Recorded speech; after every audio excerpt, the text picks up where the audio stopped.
박범계 법무부 장관이 14일 김학의 전 차관의 불법 출금 수사 무마 혐의로 기소된 이성윤 서울중앙지검장의 공소장이 보도된 경위를 조사하라고 대검에 지시했다.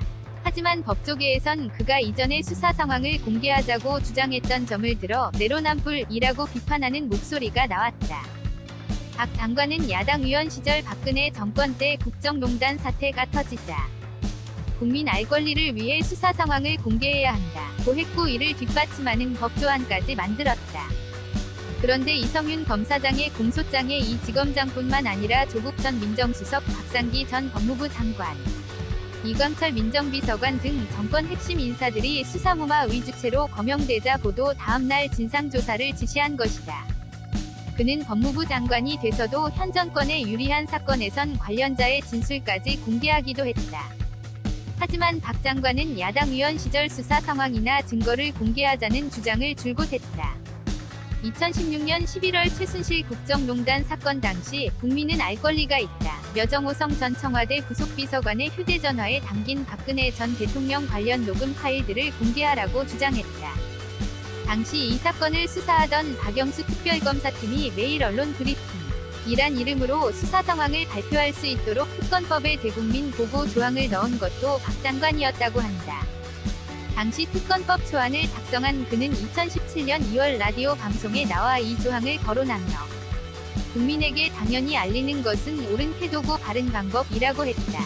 그는 장관이 된 후인 지난 3월 N대검의 한명숙 불법 정치자금 수수 사건 수사팀의 위증 강요 의혹을 다시 살펴보라고 지휘하면서 위증 강요에 힘을 싣는 일부 사건 관련자의 진술을 지휘 서면에 적었다가 피해 사실 공표 논란을 일으켰다. 재경지검의 한 검사는 친친 정권 성향의 임은정 대검 감찰정책연구관이 한명숙 사건 내부 논의 과정을 페이스북에 공개했을 때는 진상조사하라는 말 한마디 없었다고 했다.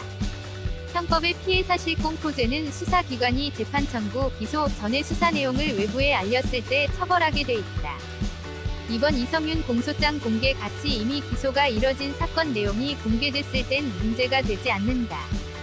그런데도 박 장관이 색출조사를 지시할 수 있는 근거는 법무부가 자체적으로 만든 훈령인 형사사건 공개 금지 등에 관한 규정이다. 이 규정은 조국 전 법무부 장관이 본인과 가족에 대한 검찰 수사가 한창이던 2019년 9월 만든 것이다. 이 훈령은 공소장은 법령에 의해 허용되는 경우를 제외하고는 이를 열람하게 하거나 그 사본을 교부하는 등으로 공개해서는 안 된다고 규정한다. 작년 2월 추미애 당시 법무부 장관도 이를 앞세워 청와대 울산시장 선거 개입 사건 공소장을 공개하지 않았다.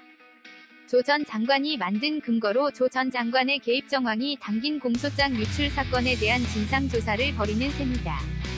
법조계에선 법에 위배되는 훈령이란 지적이 나온다. 미국도 기소되면 법원이 특별한 제동을 걸지 않는 한 기소 당일 공소장을 법무부 홈페이지에 게재한다. 검사장 출신 변호사는 박 장관 말대로 국민의 알 권리를 위해서라면 기소 후 공소장 공개를 막을 이유가 없다. 추미애 전 장관처럼 수사 계획 등을 기소 전 공개하는 경우가 문제라고 했다. 추 전 장관은 지난해 10월엔 국회 법사위 국정감사에서 나경원 전 미래통합당 현 국민의힘 의원에 대한 수사와 관련해 압수수색 영장 재청구 여부를 검토 중이라는 보고를 받았다. 향후 수사 계획을 발표해 논란을 빚었다.